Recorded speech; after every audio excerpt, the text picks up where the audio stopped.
Carrying on with the 2024 conference previews, and we move into the ACC, the Atlantic Coast Conference, who people believe is just teetering on the brink of falling apart, kind of like the Pac-12. Now, I don't necessarily agree with that. I think that they had the advantage of learning from the Pac-12's failures, which is why they brought in SMU, Cal, and Stanford, and they might have a better grasp of what the conference is worth without their two football bell cows going forward. But regardless, this is a pretty weak league this season, and the schedules open up some possibilities not only for the ACC championship, but potentially for the CFP as well. Now, before we get into it, you should know by now, like the video, subscribe to the channel, of course, and subscribe to the podcast, because I do shows over there that you're not going to be able to get here on the YouTube page.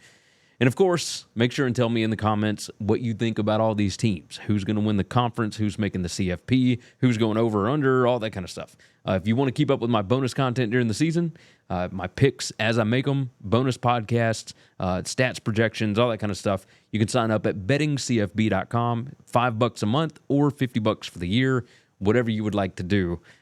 We do bonus podcasts over there, bonus audio. I'm going to post a bunch of graphics, etc. So check it out for sure, bettingcfb.com. Now, for each of these conference previews, I'm going to give you 3 reasons why each team might go over, 3 on why they might go under, and I'm going to give you the number of projected wins from my numbers. So let's go ahead and dive into it. We'll start off with the Boston College Eagles. Current win total is 4.5. That number has not moved. Minus 152 to go over. That's 60.32% probability. And plus 124 to go under. That is 44.64% probability. Conference odds, 170 to 1. That's right, 0.58% probability. Now, for why they might go over their win total, they've got offensive firepower, right? You got dynamic playmakers, Thomas Castellanos at quarterback. You got a deep running back room led by Kai Robichaud and Trayshawn Ward. BC's offense, especially under Bill O'Brien, it's got the potential to be pretty explosive, especially if Castellanos improves as a passer, right? Solid foundation here. You got the offensive line that's anchored by standout right tackle Ozzie Trapilo. They're experienced. They should provide stability. And it should maybe allow BC to control the tempo of some of these games here. And then, of course, defensive experience. The defense returns a veteran two deep. You got new additions like defensive back transfers from Ohio State. The unit has got the experience and the talent to step up, especially if they can turn last year's pressure into more sacks. If they can get home to the quarterback a little more, defense should be pretty good.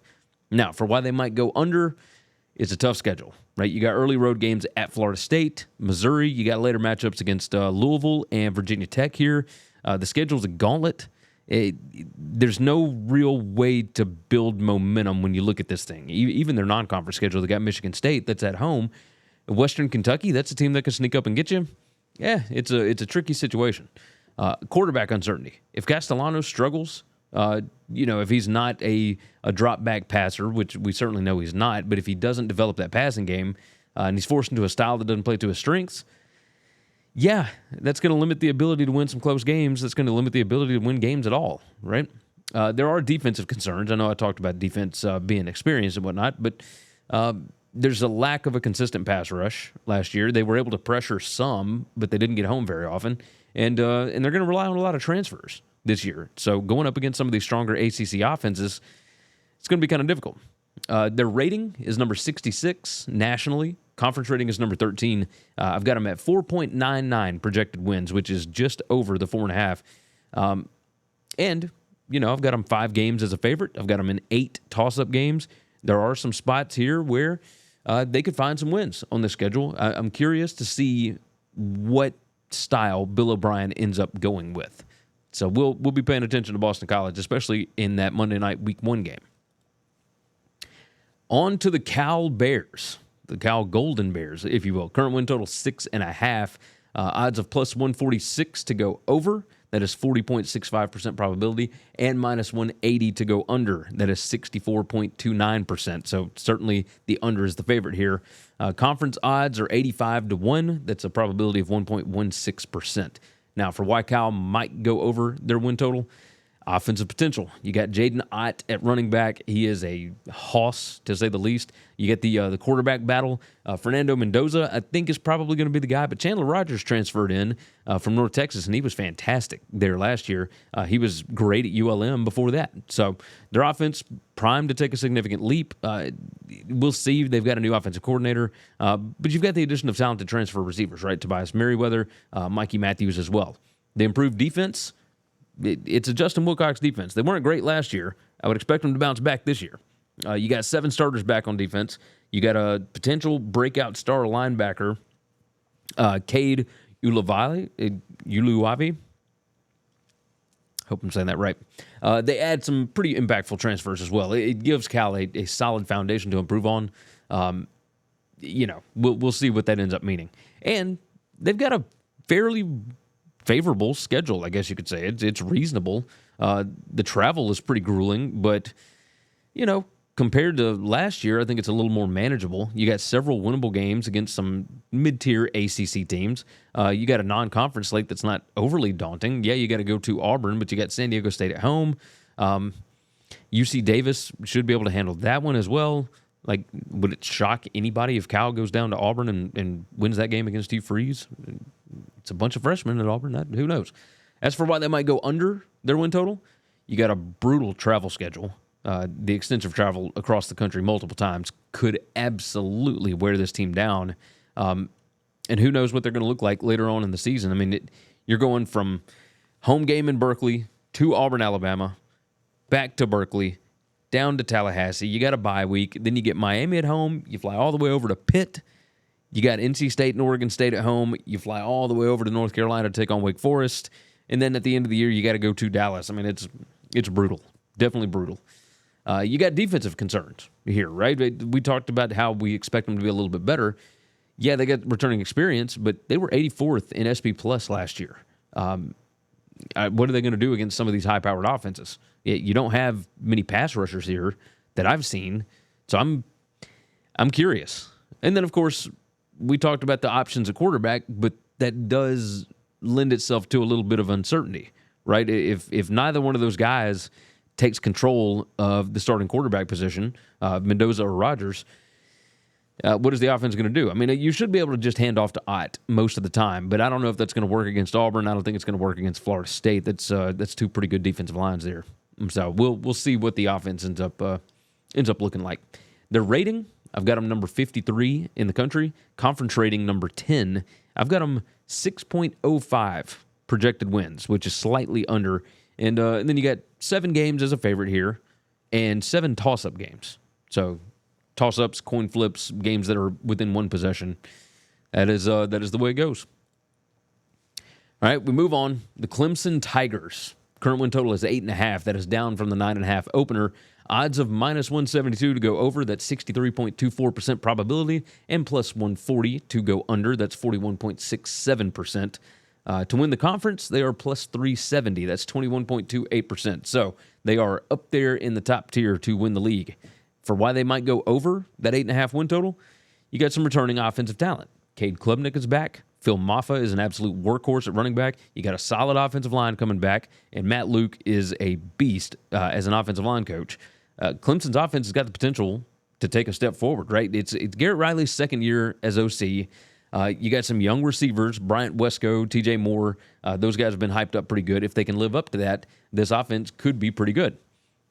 You got defensive depth, right? You lost some key players, but the defense is stacked with young talent, particularly at the secondary positions and at linebacker.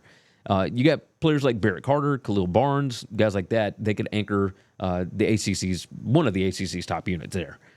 Favorable schedule, of course. You see a bunch of green on here. That means it's a lot of games where they're projected to be favored by more than one possession. You got tough games against Georgia and Florida State. Other than that, yeah, you play at Virginia Tech, but you're a almost touchdown favorite there. NC State's coming in. I mean, this is a pretty favorable schedule. You got a lot of key conference games at home. We shall see. We shall see what they look like.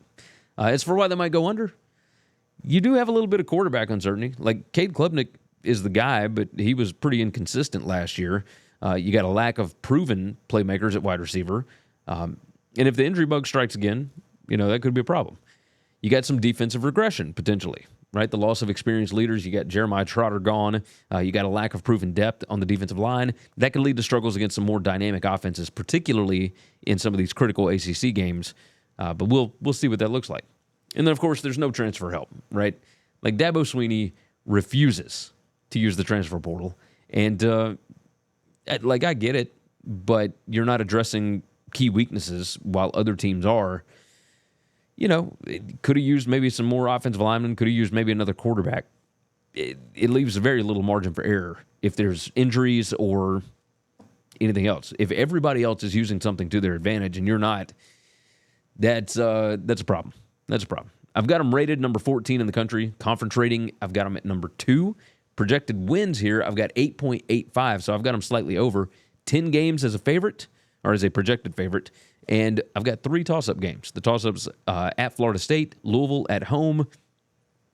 We'll see if the quarterback's healthy for Louisville by the time we get to November. And then at Virginia Tech. Those games should be interesting. But I'm curious about Clemson this year. I like Dabo. I want to see this school do well. We'll see what they look like. The Duke Blue Devils are up next. Current win total 5.5. That's down from the 6.5 opener. Got a new coach here. Odds of plus 104 to go over. That's 49.02% probability, and minus 128 to go under. That probability is 56.14%. So to go under the 5.5, that is the favorite here. Conference odds are 150 to 1. Probability of 0.66%.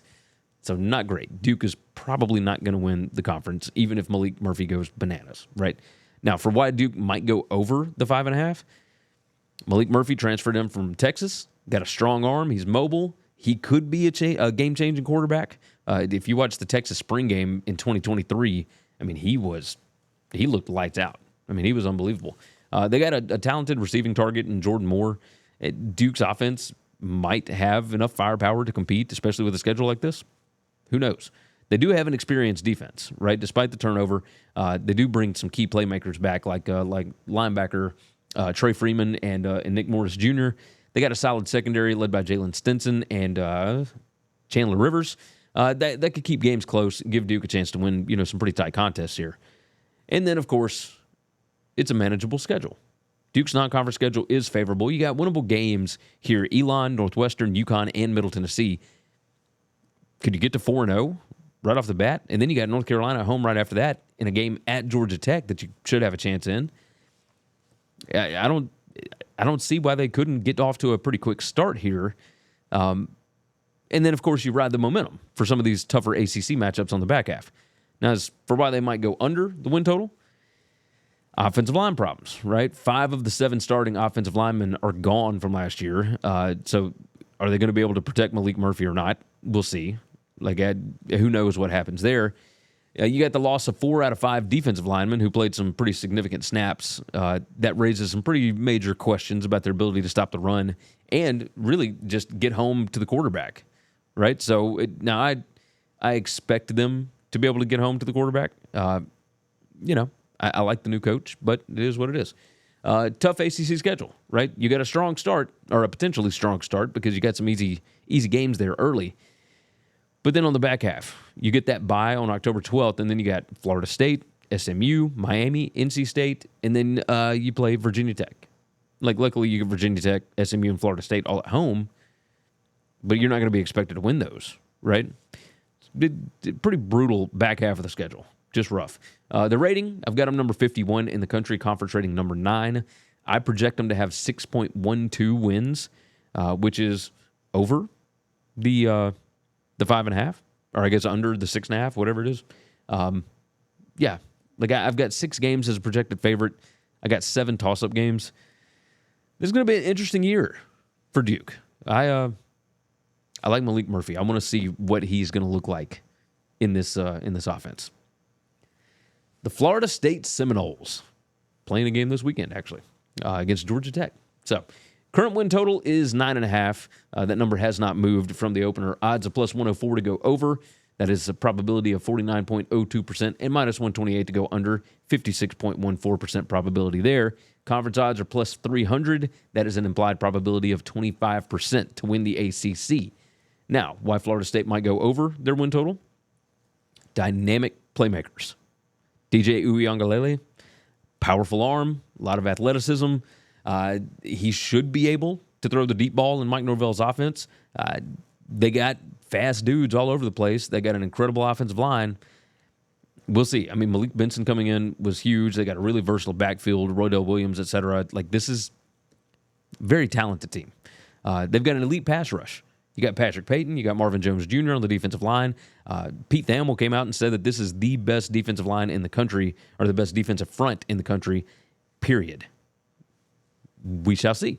We shall see. So they could absolutely pressure some opposing quarterbacks. They could get after them. And if they're able to do that, regularly, defense could dominate. They might be able to handle all these games, even with an offense that may not be quite as explosive as they were last year. But who knows? Then, of course, continuity, and they've got depth on the offensive line, right? You got 3 returning starters on the offensive line. You got key transfers coming in, Terrence Ferguson. Florida State's offensive line should be awesome. For DJU, that's going to be huge. The Seminoles are going to have a balanced attack and the ability to control the pace of games. Now, as far as whether it might go under the 9.5, they do have some inexperience at key positions, right? You get significant turnover at wide receiver and in the secondary. They might struggle to find some consistency early in the season, particularly if the younger players don't quickly adapt to some of these new roles. You do have quarterback questions. DJ Uiagalelei has yet to prove that he can elevate an offense to an elite level, consistently at least. And if he's not able to do that, they've got another guy back there, but they could struggle, certainly. And if they don't have the firepower, then they might struggle to keep up in some of these games. At SMU, you got Clemson that next week. You're playing at Miami, at Notre Dame. I mean, it's tough. Trap games, and, of course, a tough schedule, right? It's stuff that I was just reading off. There's plenty of pitfalls here. You got that tricky matchup against SMU before the Clemson game. You got North Carolina the week after Miami. And, of course, you got North Carolina right before Notre Dame. North Carolina has got talent. There's potential landmines here. So if you have any unexpected losses, that's an issue. So I've got them rated number 9 in the country. I've got them conference rated number 1. I've got them 9.06 projected wins, which is under the 9.5. But I've got 11 games where they're projected to be a favorite and 4 toss-up games. This is going to be an interesting year because they do have a lot of new faces, but Mike Norvell has said multiple times, this is the most talented team. This is the fastest and the strongest team that he's had there. I'm excited to see what he can do with it. The Georgia Tech Yellow Jackets, the Week 0 opponent in Ireland for the Florida State Seminoles. The Yellow Jackets, their current win total is 4.5. That's down from the 5.5 opener. Odds of minus 142 to go over, so 58.68% probability. That's the favorite here. Plus 116 to go under, 46.3%. Conference odds are 100 to 1. That's an implied probability of just under 1%, so 0.99%. Now, for why Georgia Tech might go over their win total, explosive offense, right? Haynes King, dual threat. He's, combine him with a returning core that includes guys like 1,000-yard rusher Jamal Haynes, a rising star receiver in Eric Singleton Jr. That's going to give the Yellow Jackets the firepower to really be able to compete in just about any game, especially with 4 returning starters on the offensive line. Number 2, you got coaching impact, right? Brent Key, his first full year saw immediate offensive improvement. And, of course, you got the addition of the defensive coordinator, Tyler Santucci, coming over from Georgia Tech. Not Georgia Tech. That's what I'm talking about. Tyler Santucci is coming over from Duke. He was one of Mike Elko's disciples there. There is potential for the defense to take a step forward, right? So we'll see. I mean, the defense was bad last year, but who knows? And then, of course, there's upset potential, right? Several key games at home. You got King's knack for big plays, right? Georgia Tech, we'll see if they can pull off some upsets because they're going to have to do it against some higher-ranked opponents. You got games against Florida State early. You got Louisville coming in. No, you're going to Louisville, NC State, Notre Dame, at Virginia Tech. There's spots. And then, of course, Georgia at the end of the year. That's going to be a problem. But you're going to have to pull off some upsets. Georgia Tech has proven that they can pull off those upsets. Now, as far as why they might go under the win total, schedule is brutal, right? You got 2 top 10 ranked non-conference opponents in Notre Dame and Georgia. You got a grueling ACC slate. You start off in week 0 with Florida State in Ireland, and then you don't have a bye week until you get to week 5. So you got to come back home, play Georgia State. You got to travel all the way up to Syracuse, New York in week 2. VMI at home the next week. Then you travel to Louisville before you ever get a bye week. International travel and then games on top of games, that's tough. So, and on top of that, the ACC schedule that they got is difficult. I mean, having to go to Virginia Tech, then you get a bye, then you get Miami. Not ideal. Certainly not ideal. Defensive struggles, right? Despite the new defensive coordinator, the defense still could be a problem. It could take him a while to really, get his system, I guess you could say. They were among the worst in the country last year. There's no real difference makers on this team, at least not proven ones. So if they got to get in more shootouts, we'll see what happens. And, of course, if they get in more shootouts, this is another one, inconsistent play, right? Haynes King has shown flashes, but, I mean, he's streaky. He turns the ball over too much. You're giving the ball to the other team, that's certainly going to hinder the offensive effectiveness, right? So, and you got a lot of top-tier defenses on here, so that's going to be rough. I've got them rated number 56. I've got them number 11 in the conference. Projected wins, I've got them at 4.73, so slightly over. I got them 3 games as a favorite and 6 toss-up games. I like Brent Key. I like what he's doing there. This schedule is, this thing would be tough for Notre Dame, Florida State, any of them. Like, this is a brutal schedule. So, we'll see what happens. I like Georgia Tech. I don't have a lot of faith in them being able to get to this 5 number here, but we'll see. Next on the board, the Louisville Cardinals. Current win total 8.5. That is the same as the opener. Odds of plus 132 to go over. That's 43.10% implied probability. And the favorite here is the under at minus 162. That probability is 61.83%. Conference odds, they're plus 850 to win the conference.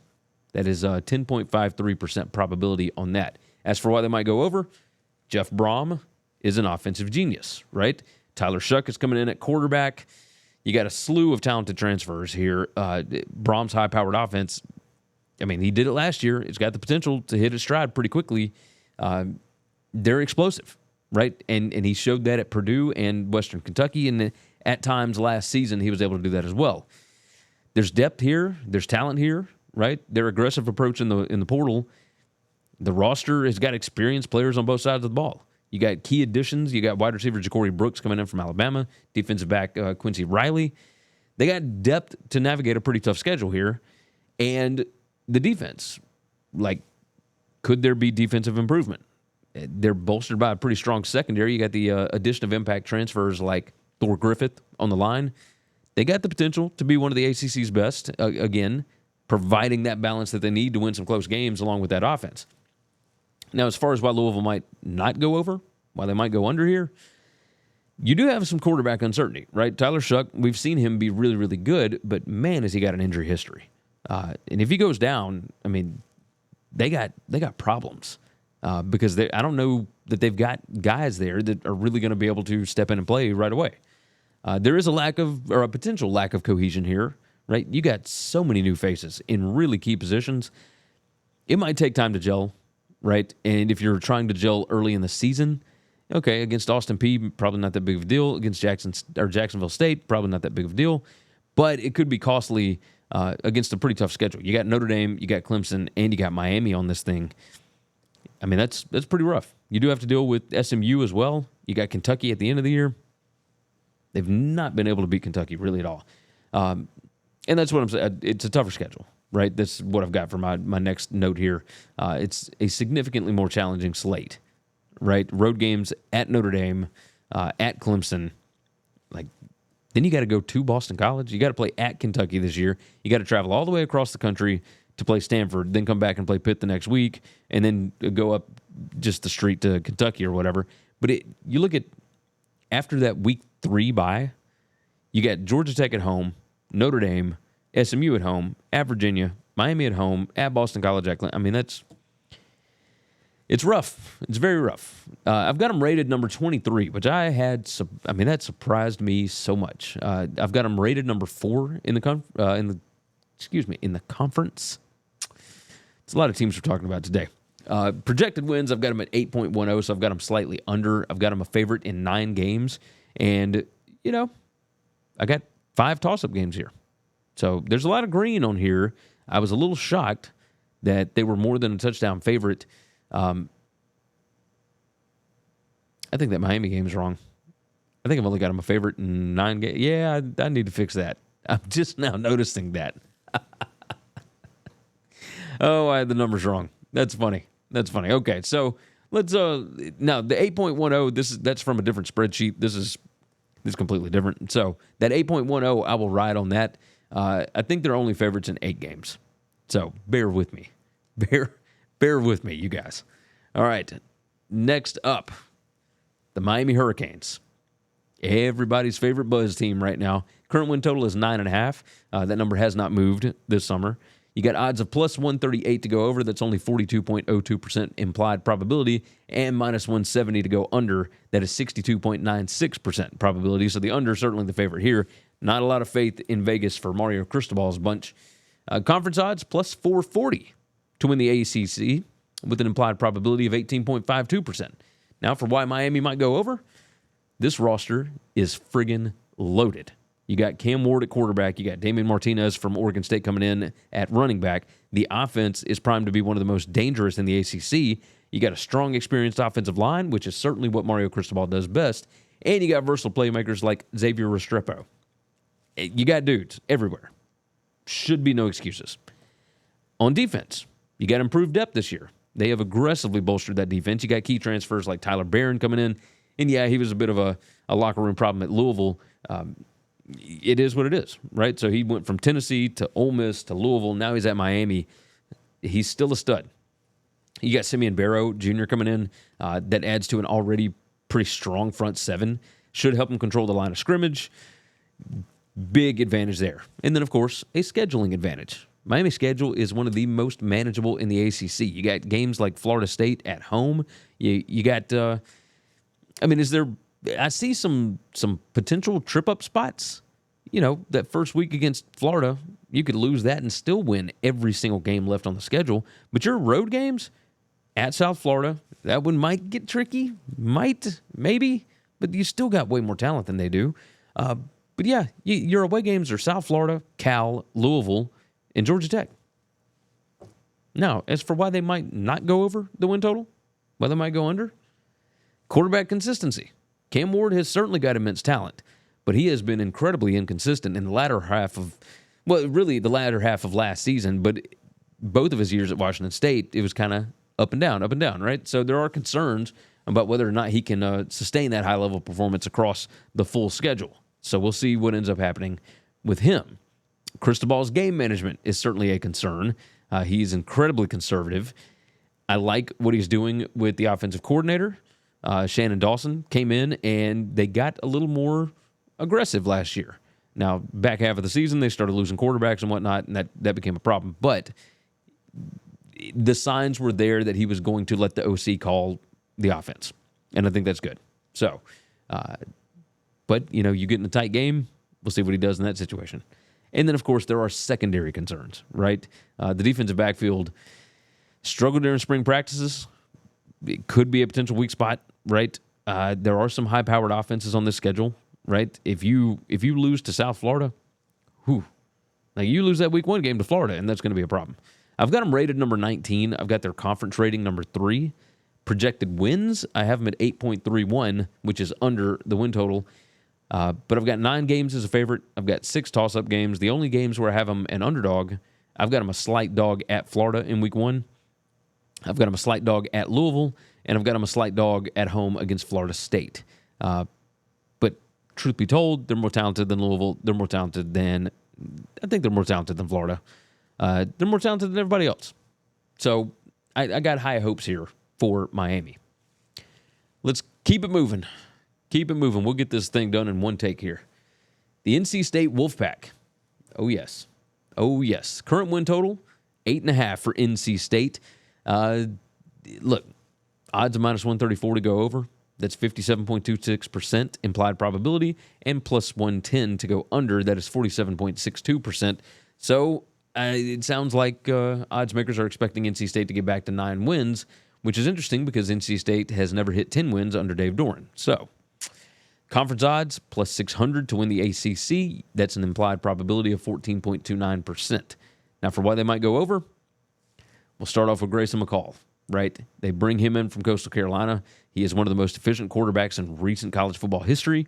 NC State's offense certainly has the potential to take a pretty big leap forward, right? If he can return to pre-injury form and, utilize his dual threat capabilities, which should fit perfectly into Robert Anaya's system there.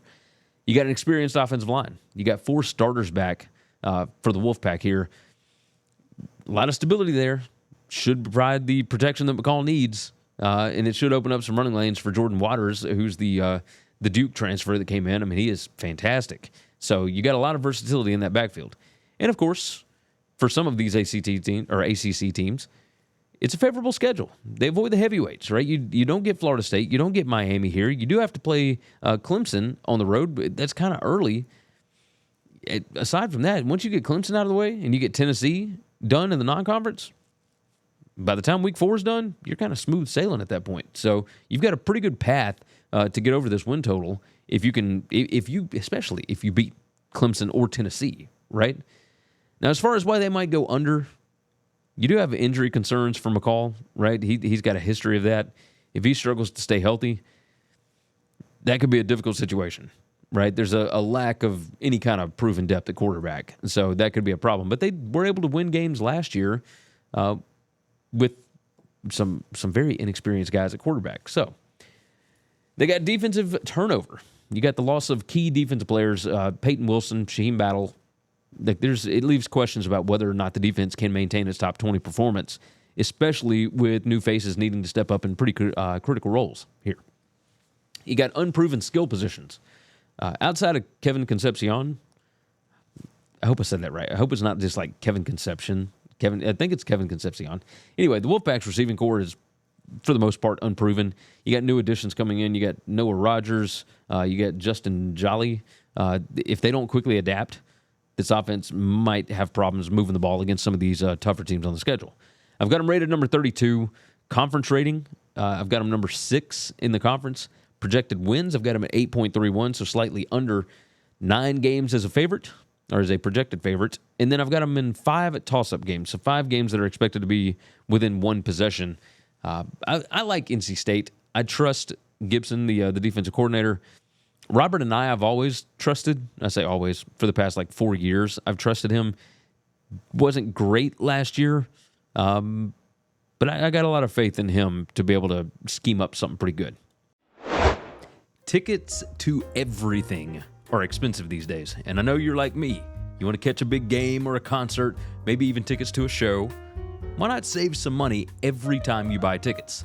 Visit Ticketsmarter.com or use the TicketSmarter mobile app and use the promo code WCE10, that's WCE10, to save $10 on any order of $100 or more, or use WCE20, that's WCE20, to save $20 on an order of $300 or more. It's not a one-time sign-up bonus or anything. Seriously, every time you buy tickets, you can save money on already great deals. So do yourself a favor. Think smarter with TicketSmarter. Next on the board, the North Carolina Tar Heels. Their current win total is 7.5. Odds of minus 115 to go over. That's 53.49% probability. And minus 105 to go under. 51.22% probability. Conference odds are plus 3,600. You got an implied probability of 2.7% for them to win the ACC. Now, for why they might go over, Mac Brown, right? Mac Brown's super experienced. He's got a wealth of coaching under his belt, and he's proven that he can develop talent, right?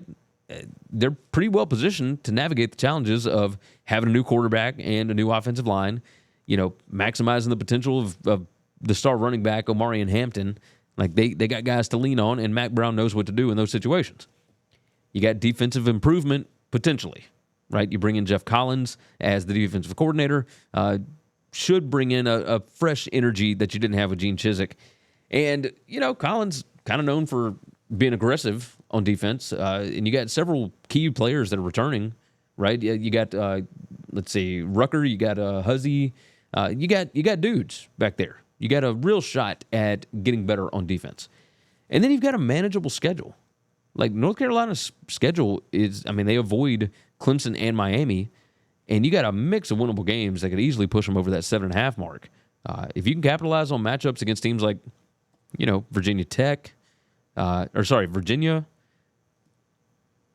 They didn't win that they've had some pretty rough matchups here. Georgia Tech, they got beat, etc. If you can beat NC State at the end of the year, you can handle some of these road games at Florida State, at Virginia, at Duke, at Minnesota to start off the year.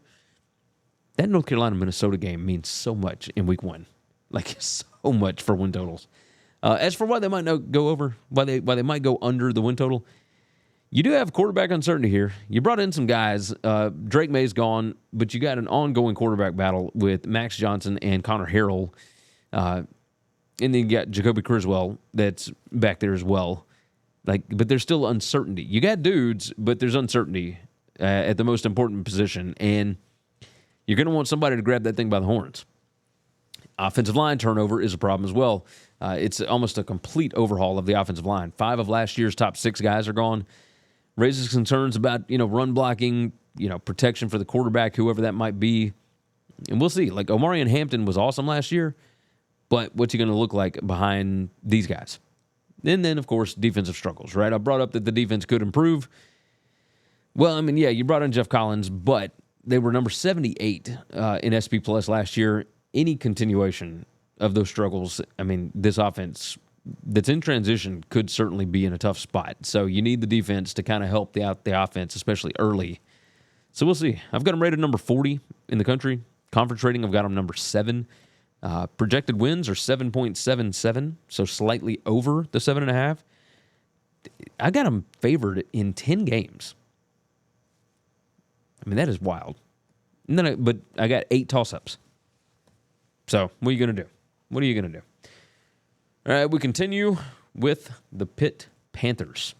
Current win total for Pitt, 5.5. Good old Pat Narduzzi. Odds of plus 116 to go over, the 46.30%, and minus 142 to go under. So the under certainly the favorite at 58.68% probability on that. But 5.5 for a win total for Pitt. I don't think they've seen that in quite a while. They are 120 to 1 to win the conference, to win the ACC. That is 0.83%. This is a team that just won this league not that long ago. I think it was 2021, right? For why Pitt might go over their win total, you got a lot of veterans, right? Veteran support anyway. You got a young quarterback like Nate Yarnell that's coming into a full-time starting role, but you got some experienced players around him, right? Rodney Hammond Jr., Gavin Bartholomew. That's a pretty strong foundation for him to lean on. Maybe Pitt's offense is going to have some stability, potentially. You're going to have to rebuild the defense. Despite the losses on defense, Pat Narduzzi does have a really good track record of building tough defenses. You couple that along with some key transfer additions like, how about this, some returning players, Jimmy Scott. I know I put him down. That suggests, Pitt can maybe rebound and regain its defensive identity after last season. And you got a favorable early schedule, right? The early schedule, you got favorable non-conference games against teams like, Kent State, Youngstown State. You got a chance to build some momentum before you head into the ACC. Even the win or the game at Cincinnati is winnable. You got West Virginia at home. I think that's probably winnable as well. Like it should be a spot where you can get some wins, but who knows? As for why they might go under, you got quarterback uncertainty. Nate Yarnell, he did show promise in limited action. He's inexperienced. That could lead to some inconsistency, right? Especially as he adjusts, because they got a new offensive coordinator in that's going to go up tempo, and he's a first-time Power 4 coordinator, right? So that could be a problem. You got defensive inexperience here. Only 5 of the top 15 defenders returned from last year. Now you got key players like Nate Temple, right, that are gone. Like it might take time for Pitt's defense to gel a little bit, but it's not like they were great last year. So you brought in some new guys. Throw it against the wall. Let's see what sticks. And then you got a daunting back-end schedule. It's pretty rough. You get into November, you got at SMU, You get Virginia at home, but then you got Clemson at home, and you play at Louisville before going to Boston College to close things out. I mean, that's pretty rough. That is pretty rough. So the beginning of the schedule is not terrible. So you need to secure some wins early if you want to get over this 5.5 here. I've got them rated number 67. Conference rating, I got them way down there, number 14. But their projected wins, I got them at 5.75 because the schedule's favorable. So that is slightly over. I got them projected as a favorite in 4 games, and I've got 7 toss-up games. So toss-ups, any games that projected to be within 1 score. Yeah, I get it. I get it. I like Pat Narduzzi. He's fun to me. I know he's not for everybody, but I enjoy it. I hope that they do well this year. I hope he can rebuild that defense. The SMU Mustangs, first year, I was going to say transfer. I guess that's technically what they are. They come in from the AAC. They are now in a P4 league. It's been a long time since they've been in a power conference. Their current win total is 8.5. That is up from the 7.5 opener. Odds of plus 104 to go over, 49.02% probability, and minus 128, the favorite to go under, 56.14% probability. To win the conference, 10-1. That's implied probability of 9.09% on that. Now, for why SMU might go over, you know Rhett Lashley. They got an explosive offense. You got Preston Stone back at quarterback. You got deep skill cores. What am I talking about? Still, you got a deep bunch of skill players. How's that? It's a deep bench. You got returning backs. Kamar Wheaton's out for the year, but Jalen Knight was going to be the starter there anyway. You got really good receivers here. This offense is going to light up the scoreboard, right? Especially in the ACC, where you're going to face several defenses that might struggle to keep up here. You got defensive upgrades here. The Mustangs address their biggest concerns by adding, size and talent on the defensive line through the portal, which should bolster their already improving defense and help them hold up against some tougher ACC competition. And then you got a favorable ACC schedule, right? You avoid Clemson, you avoid Miami, you get Florida State at home early, and it's the week before Florida State has to play Clemson. I mean, this is a potentially smooth transition to the new conference, right? You got a real shot at double-digit wins. Now, as far as why they might go under, you got offensive line questions, right? You lost 3 starters off last year's line. Relying on transfers to fill the gaps could potentially be an issue for Stone. And Stone, of course, went out injured towards the end of last season. If you can't keep him upright, curious to see what Kevin Jennings can do. We're going to see him against Nevada this weekend. The transition to a tougher schedule, right? While the schedule is favorable for an ACC team, you're jumping up in competition from the AAC to the ACC, and that's a big deal. SMU could certainly face a learning curve, right? So, I mean, you see what they did last year. They played 3 power conference teams, Oklahoma, TCU, and then Boston College in the bowl game. Lost all 3 of those. It's the only 3 games they lost all year. But we'll see. We'll see. I think this roster is built to be able to compete in the ACC. We'll see. And they got defensive depth concerns, right? Despite some of the upgrades, the depth, especially in the secondary, that's a bit of a concern. If injuries hit, if starters, struggle to adapt, SMU's defense could absolutely get exposed against some of these big-time offenses. Louisville could certainly do some damage to them. Pitt, I know, we don't expect much out of Pitt. You look at the back half of the schedule: Duke, Pitt, Boston College, Virginia, Cal, and at Stanford right before Duke. This is an easy schedule. It's ridiculous. I've got them rated number 24. Their conference rating is number 5. The projected wins, 8.78. So I got them slightly over. And then I got 9 games as projected favorites here and 5 toss-up games. I don't know if I would bet them to win the conference yet, but this team should impress this year, I would certainly think. The Stanford Cardinal, current win total 3.5. That is the same as the opener. It hadn't moved yet, but there's been some money coming in on the over because it is now minus 170 to go over. That's a probability of 62.96%. And, of course, plus 138 to go under. That's 42.02%. Now, conference odds, 500 to 1 to win the ACC. That's a 0.2% probability. That's right, 0.2, 1/5 of 1%. Not good. Now, for why Stanford might go over the 3.5, you got returning experience. Stanford has the second most returning production in the country, at least according to Bill Conley, from what I understand. And he provides that provides a pretty solid foundation for improvement under Troy Taylor especially with some of these key offense pieces, right? The quarterback, Ashton Daniels, is back.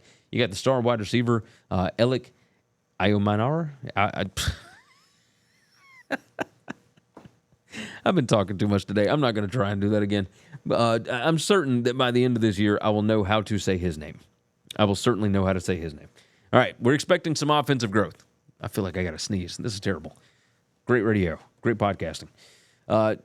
You got a year of Taylor's system under their belts. The offense is certainly going to be more poised, more consistent. At least we would assume it would be, especially if Daniels can keep building last year. He showed some flashes, man, and they were awesome. So they got a pretty good quarterback receiver duo, maybe one of the top in the ACC. We'll see how far that can get them. They do have some winnable games, right? Despite the challenges of being in the ACC, along with the travel and whatnot, you got winnable matchups, right? You got Cal Poly early. That TCU game is at home. Like, and TCU is not world beaters. Yeah, you got to go to Syracuse, but it's not like you couldn't catch them. San Jose State at the end of the year. You got Cal in there. Like, there's certainly games that you could win. You got Wake Forest coming in at home. Like, these are not expected wins, but wins that you could absolutely get. Now, for why they might go under, you still got some depth concerns, right? You return a lot of experience, but the overall roster strength is still bottom half, right? Like, we'll say that, bottom half in the 134 in FBS. You know, the lack of depth, especially on defense, could certainly get exposed in ACC play. As far as the adjustment to the ACC, like the Pac-12, I think, was a stronger conference last year. But moving to the ACC, where you got unfamiliar opponents, you got a lot of travel, it could lead to some inconsistency, especially against teams that are a little more established in the ACC. And then, of course, defensive struggles. I mean, their defense allowed 40 or more points in 6 of their last 8 games in 2023. And that, despite returning many players, the lack of impactful additions and overall talent, I mean, there's certainly concerns about their ability to stop some of these ACC offenses. I've got them rated number 69. Conference rating, I've got them at number 15. And projected wins, I've actually got them going over a little bit, which is interesting. Like a little bit interesting. I've got them going over 4.40 wins on that. I've got 3 games as a projected favorite. I got 8 toss-up games, so coin flip. I'm curious. I like Troy Taylor. I like what he's doing there. Stanford's always going to be at a little bit of a disadvantage, and especially more of a disadvantage now with having to travel as much as they are. But we'll see what happens. We will see what happens. Next on the board, most certainly, the Syracuse Orange. Current win total 7.5. Who would have thought with a first-time head coach in the ACC that a team like this, who just fired their coach, would have a 7.5 win total? Now, that's up from the 6.5 opener.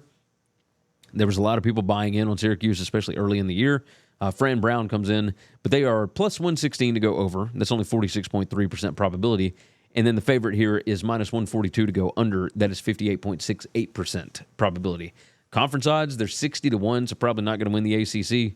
It's 1.64% probability to win the league. Now, for why Syracuse might go over, you got a quarterback upgrade. Kyle McCord from Ohio State comes in under center. He's a pretty seasoned quarterback, a lot of experience, proven production, right? Should help elevate an offense that already has some pretty big playmakers, right? You got Gadsden and Allen.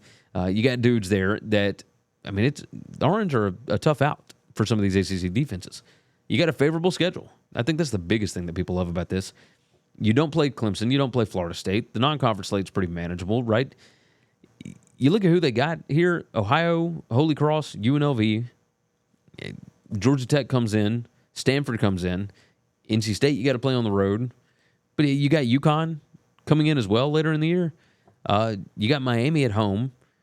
You got Virginia Tech at home. You got to go to Pitt, but they weren't anything to write home about last year. You got to go to Boston College, to Cal. Like, these are all winnable games. So they might could get to 8 or 9 wins. The defensive additions, that's another one.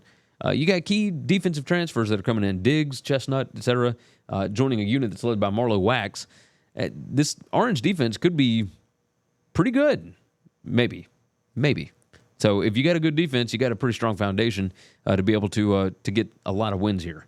Now, as far as why they might go under, you do have a first-year head coach, right? Fran Brown, not just his first year here, he is a first-year head coach. He's never been a head coach.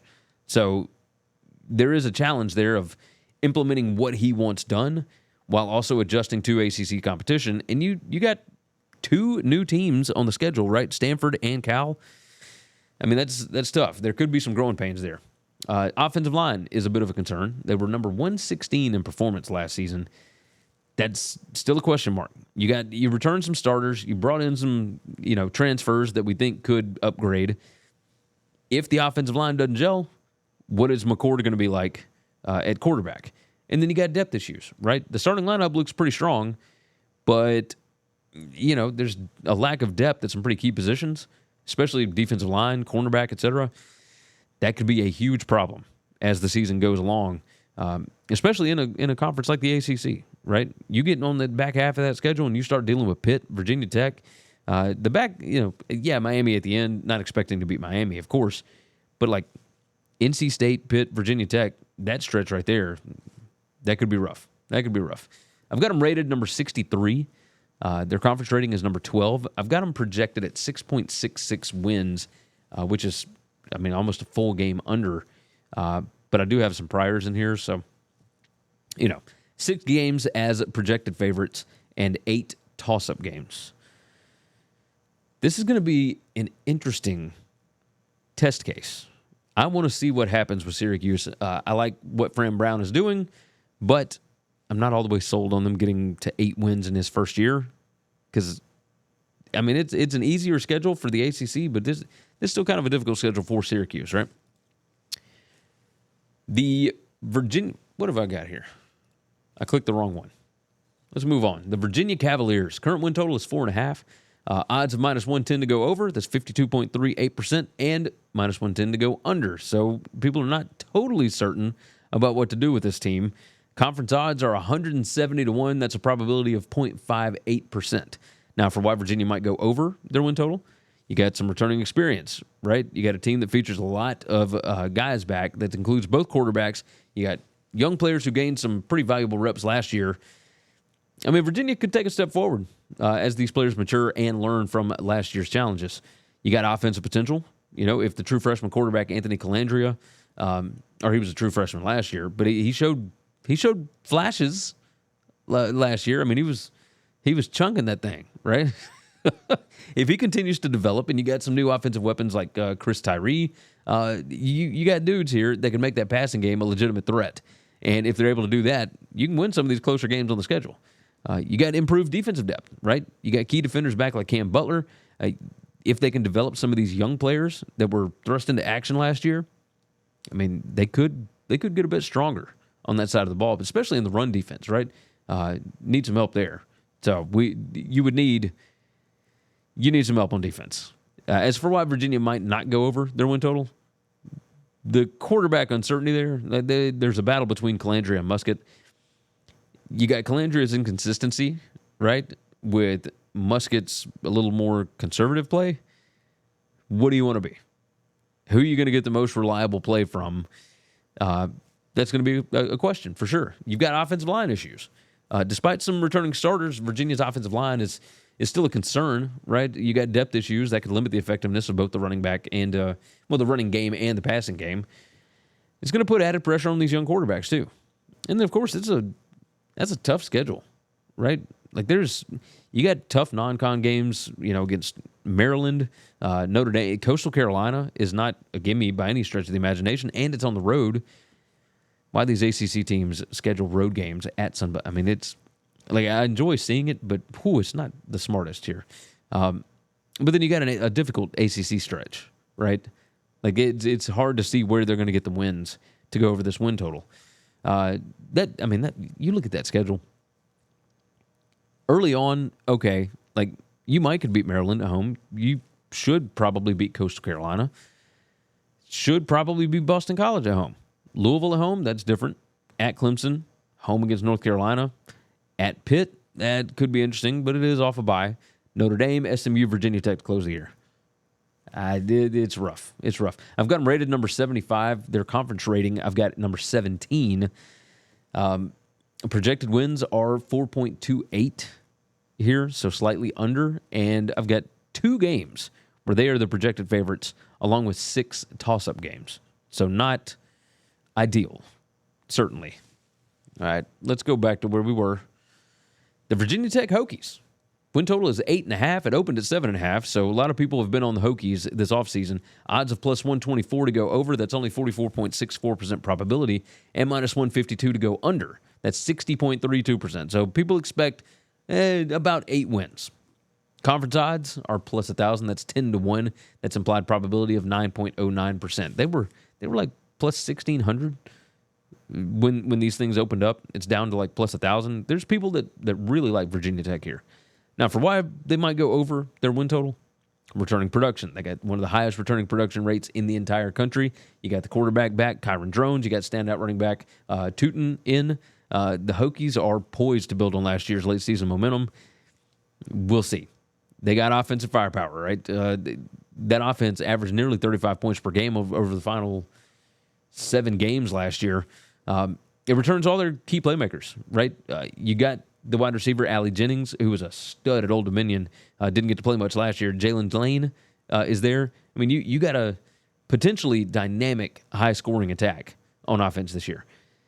And then, of course, on the other side of the ball, pass defense has been a strength. That's a huge thing there. All right, so, yeah, their pass defense bolstered by, some big-time corners. You got the return of the star pass rusher, Antoine Powell-Ryland. That remains one of the best in the conference and gives them a solid foundation to win some pretty tight games against tough ACC opponents. As for why Virginia Tech might not go over their win total, there's offensive line concerns, right? Despite returning all 5 starters, the offensive line was pretty inconsistent last year, and if they don't improve, that could limit what Drones and the skill players are able to do, right? Especially against some of these stronger defensive fronts.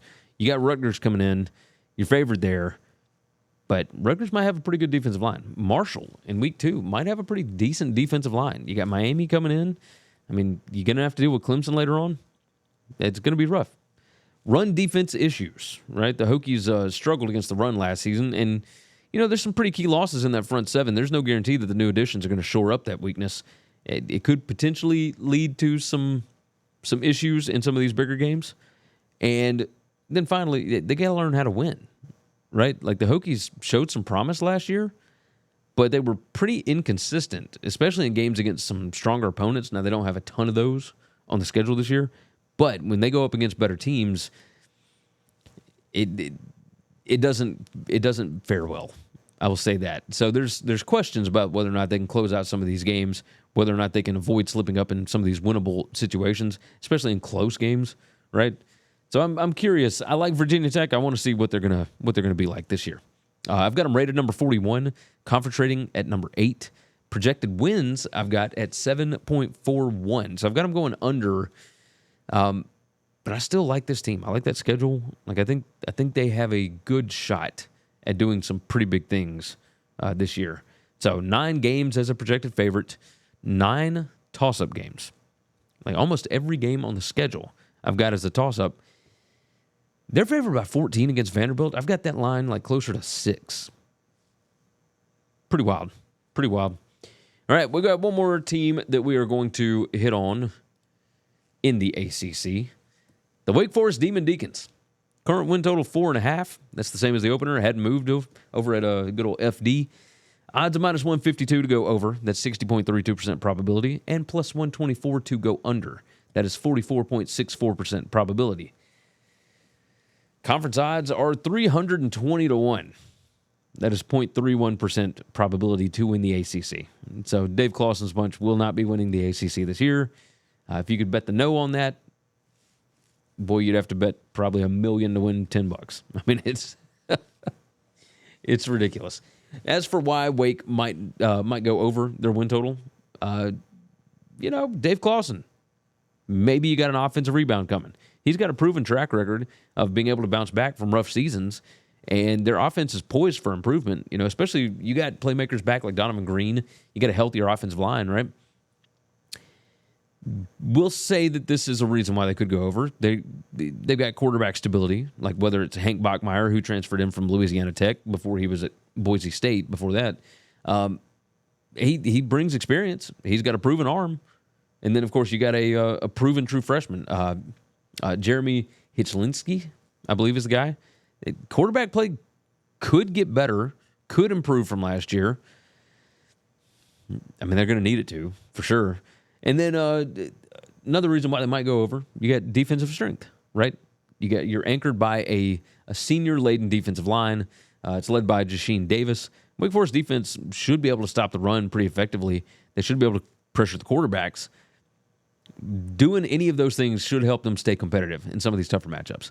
As for why they might go under their win total, we'll start with quarterback again, right? Quarterback, neither Bachmeier or Hichlinski has proven themselves, and they certainly haven't proven themselves really in the ACC. So if you get inconsistent play at quarterback, it's going to be rough for Clawson's offense, the Clawfence, if you will, for that mesh to be able to work.